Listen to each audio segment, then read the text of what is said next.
Imagine a man so ridiculously wealthy, he offered to personally pay off his entire country's multi-billion-dollar national debt just to avoid prison. Imagine a man who single-handedly controlled an illegal global empire, declaring open war against standing armies, supreme courts, and the government of the United States. He made so much money that he spent $2,500 a month just on rubber bands to bundle his cash. Billions of dollars rotted underground, got eaten by rats, or washed away in floods, and to him it was nothing more than pocket change. To the poor of Medellin, he was a god, a modern-day Robin Hood. To the rest of the world, he was the most ruthless narco-terrorist to ever walk the earth. This is the story of the richest, most dangerous outlaw in human history, the undisputed king of cocaine, Pablo Escobar.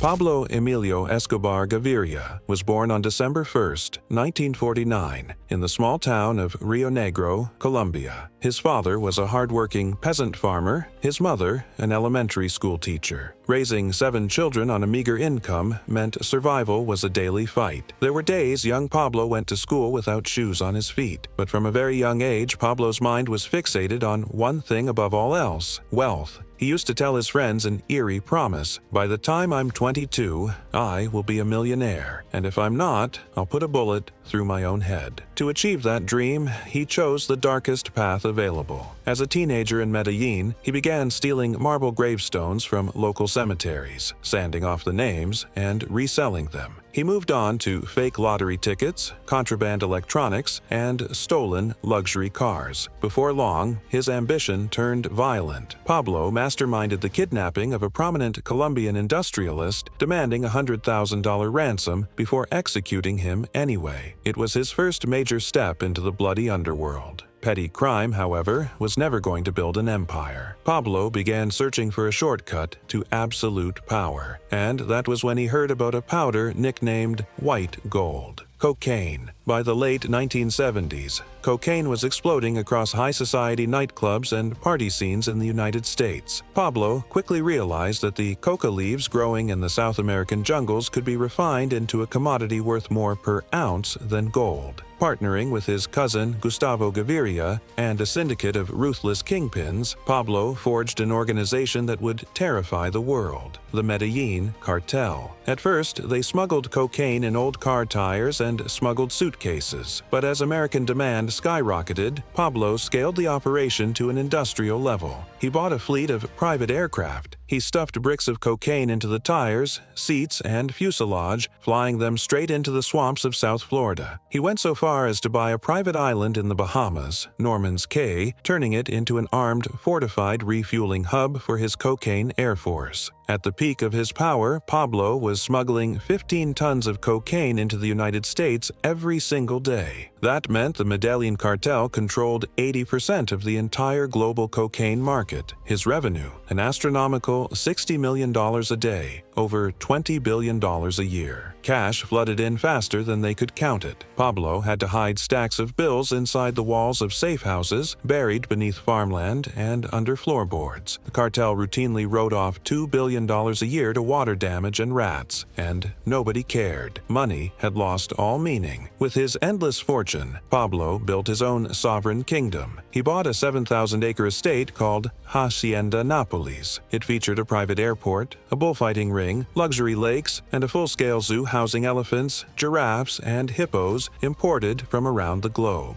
But this empire was not maintained by wealth alone. It was held together by absolute terror. Pablo governed Colombia through a simple, brutal philosophy: plata o plomo, silver or lead. Accept the bribe or take a bullet. If a police officer, judge, or politician refused Pablo's cash, their execution was ordered within days. Pablo recruited and trained an army of teenage hitmen, known as sicarios, who executed thousands of assassinations across the streets of Colombia. Yet, inside Medellin, a strange paradox emerged. While the central government viewed Pablo as a monster, the poor viewed him as a messiah. He built thousands of free housing units, schools, and lighted soccer pitches in barrios that the state had completely abandoned. The locals protected him fiercely, refusing to betray the man who fed their children. Emboldened by his legendary status, Pablo made the single biggest mistake of his life. He decided to run for public office. In 1982,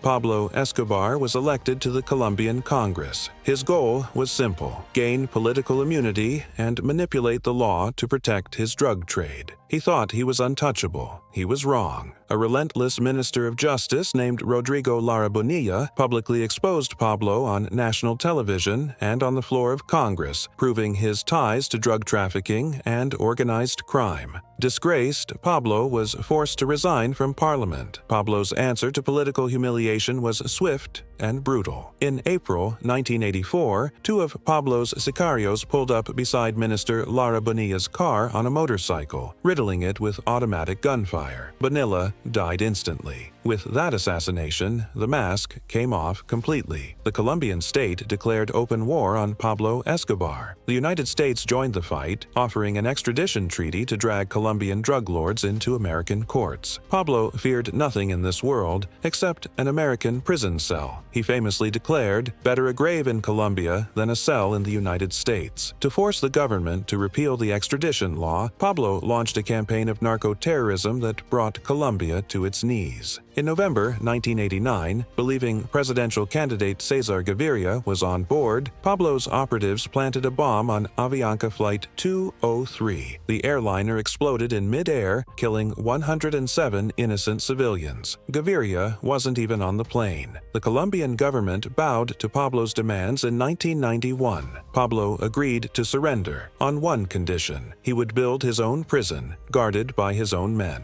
Perched high on a hilltop overlooking Medellin, Pablo constructed La Catedral, a custom luxury compound complete with a jacuzzi, a bar, a full soccer field, and suite-like bedrooms. He ran his global cocaine empire from inside his cell while hosting party guests every weekend. When news broke that Pablo had tortured and murdered two of his own lieutenants inside La Catedral, the government finally sent the military to transfer him to a real prison. By the time troops stormed the mountain, Pablo had already slipped away into the night. What followed was the largest manhunt in modern history. A specialized police unit, the Search Block, backed by the US DEA, the CIA, and a vigilante death squad called Los Pepes, closed in on the cartel from every angle. For 16 months, Pablo was on the run. The man who once commanded billions was forced to sleep in damp hideouts in the jungle. During one freezing night in the mountains with his daughter shivering from hypothermia, Pablo burned $2 million